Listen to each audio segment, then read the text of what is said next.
Hi guys! Welcome na naman sa ating pangatlong episode ng ating podcast. At gusto ko lang kayong batiin ng isang magandang araw. At ito na naman ang ating mga bagong experience dito sa Arabia. Alam nyo guys, magto 2 months na tayo dito. Sa sahod na! Wala tayong mapapala dyan. Char. Hindi. Ay, sorry, busog ako. Hindi, nagnakaw ako ng tinapay. Hindi, nagugutom ako eh. Anong oras na kasi kami umuwi? Ganito kasi, pumunta kami kanina sa palaruan. Iniwan kami doon, tapos naglaro yung mga bata. Pinakain naman ako. Pinakain kami, kasabay ko yung mga bata. Nuggets, pinapapili ako ni amo kung anong gusto ko. Kung nuggets na chicken o nuggets na fish fillet, mga ganun. Ako kasi sabi ko chicken okay na sa akin, kahit ano. Hindi ako nagde-demand, sa totoo lang.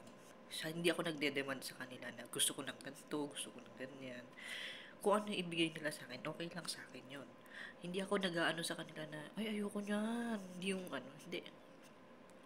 Hindi ako nagde-demand. Pero kasi sa totoong buhay, hindi talaga ako maarte. Hindi ako papiling tao. Kaya kung ano yung nandyan, okay na yan. Huwag mo lang ko bigyan ng mga hindi na makakain. Pero as long as kayang kainin naman, kakainin natin. Kaya nagtatanong siya, anong gusto mo, ganyan. Sabi ko, okay na po sa akin kahit chicken lang. Pinakain naman nila kami. Tapos iniwan niya sa akin yung card niya para kung may gusto daw bilhin yung snack yung mga anak niya. Bibilhan ko daw pero hanggang 50 ano lang kami. Yuyel, pwede. Kaya nagbantay ako doon, nakipaglaro ako. Sa totoo lang nakakalungkot. Kasi gusto ko kasama yung mga anak ko doon.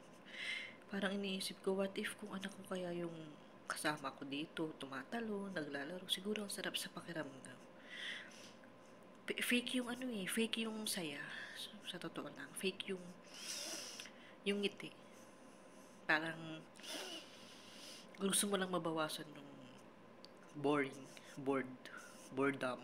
Ano ba tawag dyan? Basta yun na yun. Para lang wag lang masyadong malungkot ba. Para hindi mo mapansin yung oras. Makikijoin ka na lang. Pero iniisip mo, nanay ka, aalaga ka ng ibang anak. Ang sakit sa pakiramdam. Iwanan mo yung anak mo. Tapos mag-aalaga ka ng iba. Lalabas kayo. Tapos, aaliwin mo. Parang minsan pumapasok sa isip ko, what if anak ko kaya kasama ko? Diba? Pero wala tayong magagawa. Pinili nga natin tong buhay na yan. Pinili na, ba yun? Ang dumi. Namamalat kasi yung labi ko. Siguro sa lamig. Meron naman akong Vaseline. Pero, ang nakakainis naman kasi sa magano, parang nagmamantika yung labi. Parang, ganun. Nagbilalagay ako minsan lang. Pero balik tayo sa topic. No. Yun nga, nasa mall kami. Ang daming bata. Ang daming Pinay. Ang daming Pinay na trabahador sa Saudi Arabia. Hindi basta-basta. Parang anywhere makakita ka ng Pinoy. Ganun. Ilang mall na yung napuntahan ko dito sa Saudi. Pero parang isang lingon ko, kilala ko agad Pinoy to. Parang ganun. Isang lingon ko sa kabila, parang pakiramdam ko, malakas yung pakiramdam mo agad na, uy, Pinay na. Tapos ito pa, kanina, natatawa ako.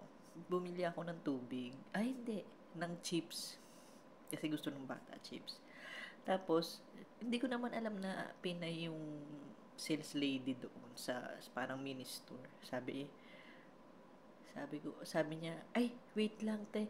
Sabi ko, Pinay ka. Parang alam mo, ang sarap sa kalooban na makakita ka ng mga kapwa mo na nagtatrabaho doon. Pero magkakaiba lang kayo ng nature of work, kumbaga. Pero makakita ka ng kalahi mo. Parang ang sarap sa pakiramdam. Tapos sabi ko, ayan, kaya, ginanon ko siya. Tapos inasar-asar ko siya ng konti. Tapos sabi niya, hindi, may kausap kasi ako. Sana all. Sabi ko na lang ganyan. Sabi ko, pabili ako na ito. Ngayon, nag-uusap kami ng language namin. Parang ang saya sa pakiramdam na may Pinay, di ba? Ay, nakakausap ko siya sa, nagkakaintindihan kami. Ganon, parang, ang dami as in.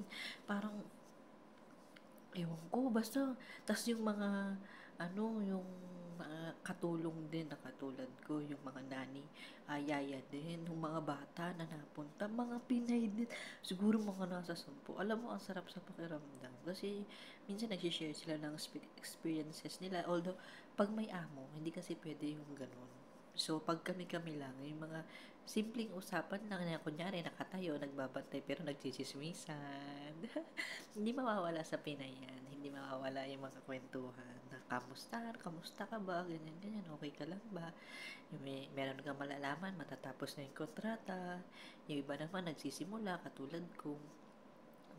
Kaya, nakakatuwa na pumunta sa lugar na marami kang makakasama na gano'n, nakalahi mo.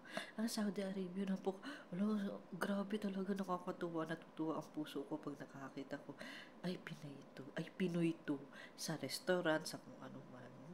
Hindi ka nila babatiin kasi lalo na pag kasama mo yung amo mo, yung employer mo, hindi ka nila babatiin o ano, pakiramdaman na lang, bi. Ganun ang parang tinginan na lang, tas simplihang ngiti. Ganun yung style namin. Kasi may mga amo na ayaw na nakikipag-usap yung nila, medyo mahigpit sila. Kaya bang naglalaro yung mga bata, nandun din kami, nakikipaglaro or nagchichismisan ng pasimple. Alam mo mga Pinay madidiskarte pagdating sa chismisan, kahit saan mo ilagay yan, magchichismisan yan. Hindi, totoo talaga, totoo. Kanina nasa 10 yata yun. Halos nasa 10 kaming mga Pinay na magkakalahi na naandan. Ang saya sa pakiramdam na makakita ka ng mga kapwa mo Pinay. So, yun nga. Yan, panibagong experience natin dito sa Arabia. Yan sa tawag nila. Nakakalungkot lang kasi hindi mo kasama yung anak mo na nagmo-mall. Ibang tao yung kasama mo. Yun lang, dahil pinili mo nga yung choice na yan, na pinili mo yung bagay na yan. Para rin naman kasi sa kanila. So, bawi na lang pagdating ng panahon, pagdating ng araw, ganyan. Kaya sa mga kapwa ko na nanay, na iniwan din yung anak nila, lakasan pa natin yung loob natin. Sabi nga nila, ilaban mo kahit wala kang kalaban. Pero napakatindi ng kalaban. Para siyang invisible na ilaban mo pa, tatagan mo pa, tapangan mo pa, galingan mo, mga ganun. Mga ganung bagay o kaya ganung salita yung mga para sa kanila yung ginagawa natin, para sa kinabukasan nila, para mabili yung gusto nila, 'di ba? Kasi kaya nga tayo umalis, 'di ba? Kasi para sa kanila. Para yung sasahurin natin, may papadala natin, ganun. Kaya sa dito siguro masaya sa pakiramdam na naibibigay mo yung gusto ng bata. Pero may lungkot. Ganun talaga. Pinili natin to.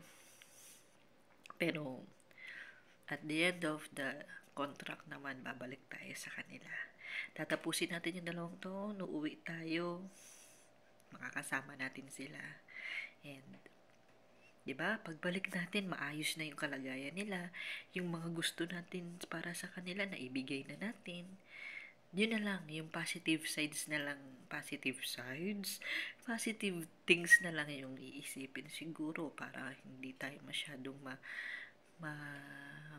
matalo ng lungkot, ng hirap, ng, ng depression, ng homesick, yung mga ganyan. Yun na lang yung titignan natin. Mahirap ang maging isang OFW, hindi basta-basta. Kaya dapat sa mga nagpaplano, pag-isipan nyo, hindi madali. Kahit sabihin nyo, oo, alam ko na yan. Oo, napanood ko na sa YouTube yan. Oo, alam ko, iba, pag nandun ka na, iba yung pakiramdam. Pag ikaw na mismo, yung nandun sa sitwasyon na yun. Sobra. Kaya, sa mga kapwa ko, na nanonood ng mga gantong podcast or video, pa-support naman. Sabay-sabay nating tapusin ang kontrata natin ng masaya, ng maligaya, at pa bang may tutunin niya, ng maraming oportunidad at blessings na darating pa. Maraming salamat. Nood ka ulit sa susunod.